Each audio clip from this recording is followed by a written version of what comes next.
Assalamualaikum warahmatullahi wabarakatuh. Saya Zatra Mesal Martin, NPM 224111063, kelas manajemen 22C, kelompok 10.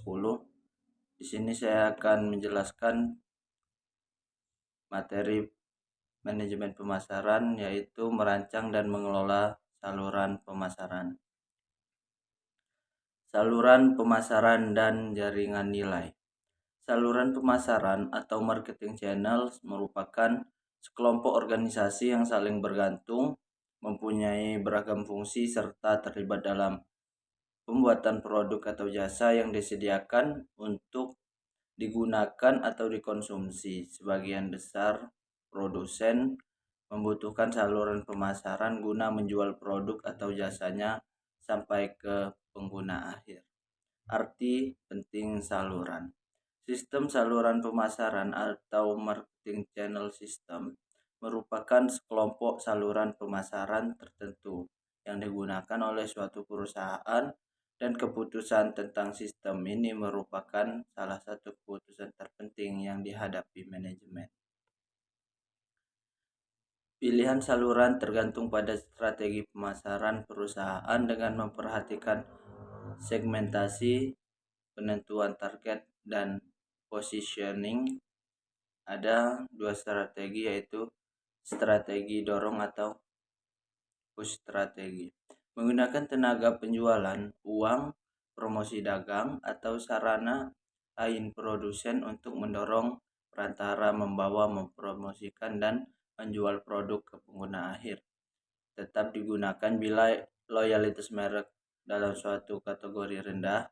Pilihan merek dilakukan di toko, produk menjadi barang impuls, dan manfaat produk dipahami dengan baik. Kedua yaitu strategi tarik atau pull strategi. Produsen menggunakan iklan atau promosi dan bentuk komunikasi lain untuk meyakinkan konsumen agar meminta produk dari perantara, sehingga mendorong perantara memesan produk tersebut. Perkembangan saluran. Sistem saluran pemasaran berkembang sesuai dengan fungsi, peluang, dan kondisi lokal, ancaman dan peluang yang muncul, sumber daya dan kapabilitas perusahaan, dan faktor-faktor lainnya. Saluran hibrida. Perusahaan yang berhasil saat ini melipat gandakan jumlah kunjungan ke pasar atau saluran hibrida atau hybrid channels di banyak wilayah pasar.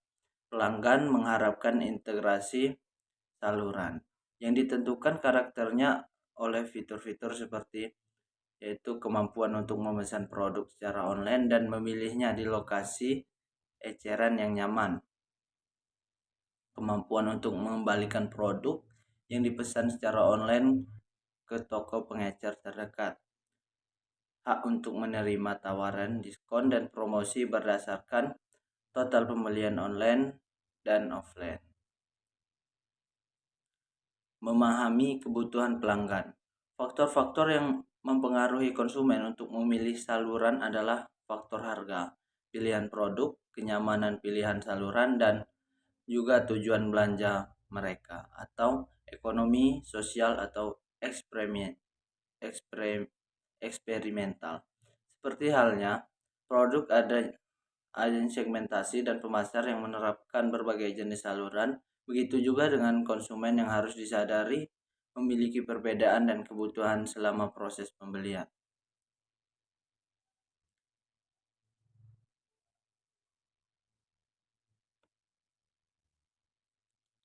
Ada tiga tipe pembelanja. Yang pertama yaitu pelanggan jasa atau berkualitas, yang paling memperhatikan keragaman dan kinerja produk di toko serta jasa yang disediakan. Yang kedua yaitu pelanggan harga atau nilai, yang paling cermat membelanjakan uang mereka dengan bijak. Yang ketiga yaitu pelanggan dengan hubungan yang dekat. Pelanggan ini adalah pelanggan yang terutama mencari toko yang sesuai untuk diri mereka atau anggota kelompok di mana mereka ingin menjadi anggotanya.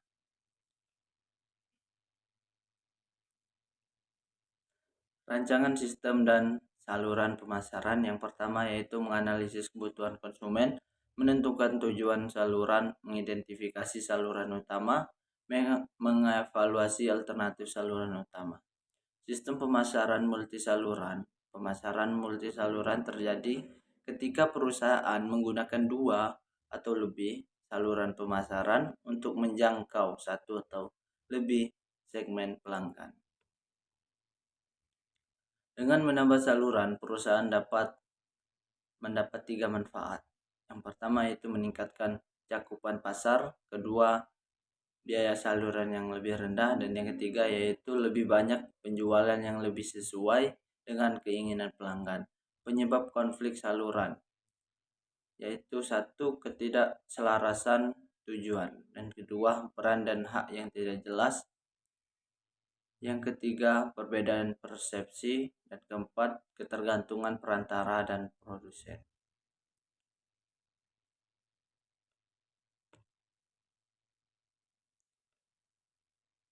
Praktik pemasaran e-commerce. E-commerce berarti bahwa perusahaan atau situs yang menawarkan untuk bertransaksi atau memfasilitasi penjualan produk dan jasa secara online. Yang pertama, klik murni.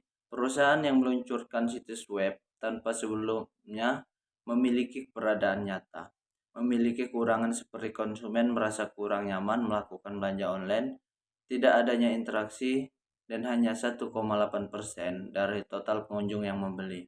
Yang kedua yaitu bata dan klik.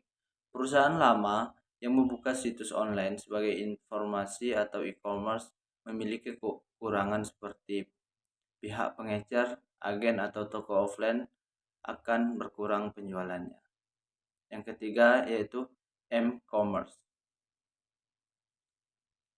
Pemasaran melalui telepon seluler, PDA, dan smartphone. Oke, thank you for listening. Lebih kurangnya saya mohon maaf. Saya akhiri, wassalamualaikum warahmatullahi wabarakatuh.